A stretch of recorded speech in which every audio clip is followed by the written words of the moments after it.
ചിലത് എന്നല്ല, പലതും നഷ്ടപ്പെട്ടുമാണ്. അത് അതിൻ്റെ ഇടയിൽ അഹ്ലുസുന്ന അല്ലാത്ത വല്ല ഏതെങ്കിലും നിസ്സാര കാര്യങ്ങൾക്ക് വേണ്ടി അവരാണ് സമസ്ത കേരള ജമീയത്തുലമയുടെ തനിമ വിട്ടുപോകുന്നത്. ആ തനിമ അവർ വിട്ടുകളഞ്ഞപ്പോൾ രാഷ്ട്രീയക്കാരെ പോലെ അവർ സമൂഹത്തിന്റെ മുൻനിരയിൽ നിന്ന് പിന്നോട്ട് പോയി. അവസാനം അവരെ വിട്ടുകളയേണ്ടി വന്നു എന്ന് പറഞ്ഞാൽ തെറ്റല്ല. കാരണം സമസ്ത കേരള ജമീയത്തുലമയുടെ എല്ലാ ആശയാദർശങ്ങളും സംഘടനയിൽ നിന്ന് ഒപ്പിയെടുത്ത് അതിന്റെ കൂടെ ഉറച്ചു നിന്നവർ ആ കാലഘട്ടങ്ങളെല്ലാം അവർ അതിജീവിച്ചു പോന്നു. അവർക്കൊരു പ്രയാസവും ഉണ്ടായിട്ടില്ല. പിന്നെ അവരോട് ഇവർക്ക് എങ്ങനെയാണ് 100 വർഷം ആവുക എന്ന ചോദ്യത്തിന് അർത്ഥമില്ല. 100 കൊല്ലം സമസ്തയിലൂടെ പോയവർക്കേ അതറിയുള്ളൂ. 100 കൊല്ലം സമസ്തയുടെ കൂടെ പോകാതെ അതിന്റെ മഹാന്മാരായ ഉലമാക്കളെയും അന്നത്തെ വലിയ വലിയ സാരഥികളായ മഹത്തുക്കളെയും കൈവിട്ടുകൊണ്ട് ബലം കുറഞ്ഞ രാഷ്ട്രീയക്കാരെ കൂടെ നിന്നവരാണ്. അവർക്ക് ഇതെല്ലാം നഷ്ടപ്പെട്ടു പോയി. അവരും തന്നെ ഇപ്പൊ ചിന്തിച്ചാൽ നമ്മുടെ 100 വർഷം കഴിഞ്ഞല്ലോ. അതെങ്ങനെ കഴിഞ്ഞു? ഇപ്പൊ അവർ തന്നെ ഒന്നിനല്ല പലതിലും തർക്കത്തിലാണ്. അവർക്കും കണക്ക് കൂട്ടിയിട്ട് കണക്കൊക്കണില്ല. അതുകൊണ്ട് ഞാൻ അതിലേക്കൊന്നും കടക്കുന്നില്ല.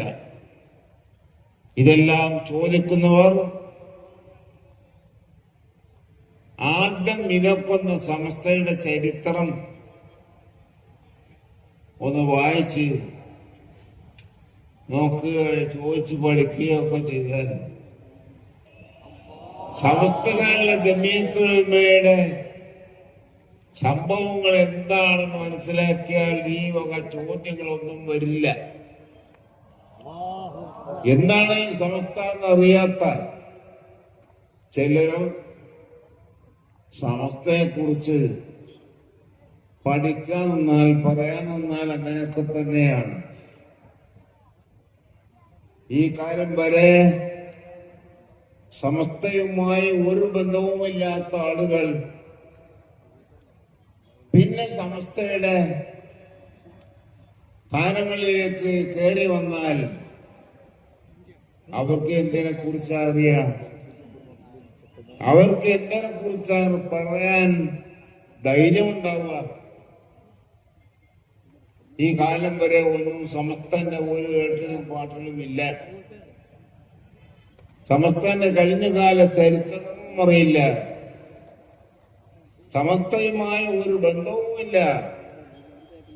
അങ്ങനത്തെ ആളുകൾ ഇന്ന് വന്ന് സമസ്തയിൽ വന്ന് വലിയ ഗതാക്കളാന്ന് പറഞ്ഞാൽ സമസ്തയുടെ ഒന്നും അറിയാത്തവർ എന്ത് നേതൃത്വമാണ് അവർക്ക് കിട്ടുക?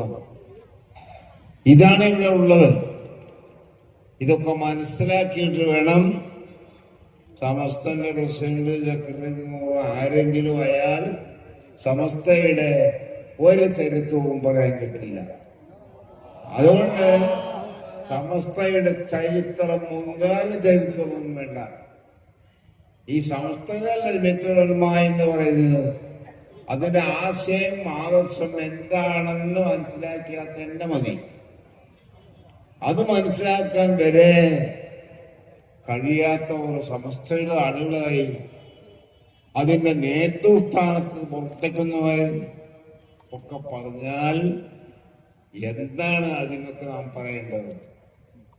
അതുകൊണ്ട് സമസ്തയായ ജമീഅത്തുൽ ഉലമ എന്താണ്, അതിന്റെ ആദർശം എന്താണ്, അതൊക്കെ ഒന്ന് അടുത്തറിഞ്ഞ് അങ്ങനത്തെവരാണ് സമസ്തയുടെ പിന്നിൽ സമസ്തയുടെ അനുയായികളായി നിൽക്കേണ്ടത്.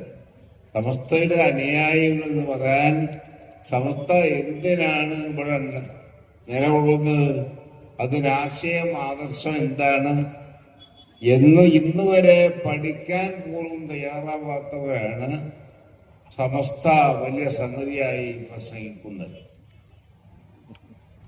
ഞാൻ ഒരിക്കൽ ഇവരോട് ചോദിച്ചു, സമസ്തയെ കുറിച്ചൊന്നും പറയണ്ട, സമസ്തയിലെ 40 മുസാഫർ അംഗങ്ങൾ, ആ അംഗങ്ങളുടെ പേര് മാത്രം, പേര് മതി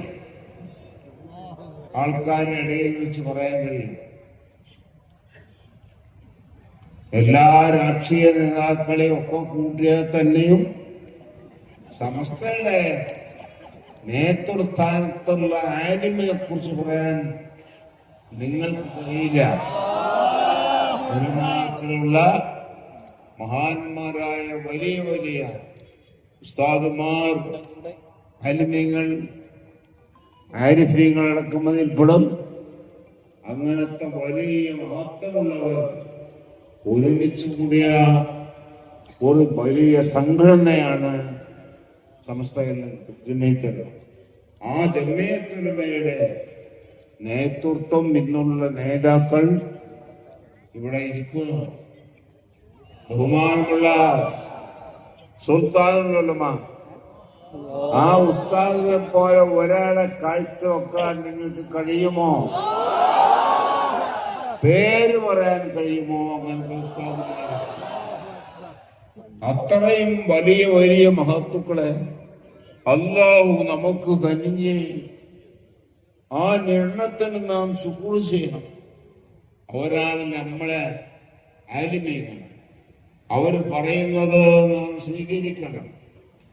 നമ്മുടെ സ്വീകരിക്കൽ എന്ന് പറഞ്ഞാൽ നമ്മുടെ ഹുജ്ജത്താണ്. ആ ഉസ്താദുമാർ റബ്ബിന്റെ അരികിലും എല്ലായിടത്തും നമുക്ക് രേഖയായി പറയാനുള്ള നമ്മുടെ രേഖ ഈ ഉലമാ ആണ്. ആ ഉലമാവിന്റെ കൂടെ നമ്മൾ നിൽക്കണം. ഇതാണ് ഖുർആനും സുന്നത്തും അത് വിശദീകരിക്കുന്ന പണ്ഡിതന്മാരും ഒക്കെ നമ്മോട് പറഞ്ഞിട്ടുണ്ട്. ആ സുന്നത്ത് ജമാഅത്ത് പഠിപ്പിച്ചിരുന്ന ഉസ്താദുമാരെ കൂടെ നിലനിന്ന് പ്രവർത്തിക്കാൻ നമുക്ക് തൗഫീഖ് അല്ലാഹു തരട്ടെ. അവരെ കൂടെ അവരെ നിർബന്ധമാക്കിക്കൊണ്ടത് അവരുടെ കൂടെ തന്നെ പോകാനും അവസാനം അവരെ കൂടെ സ്വർഗത്തിലേക്ക് പോകാനും അല്ലാഹു നമുക്ക് തൗഫീഖ് നൽകട്ടെ എന്ന് ദുആ ചെയ്ത് അൽഹംദുലില്ലാഹി റബ്ബിൽ ആലമീൻ. അസ്സലാമു അലൈക്കും.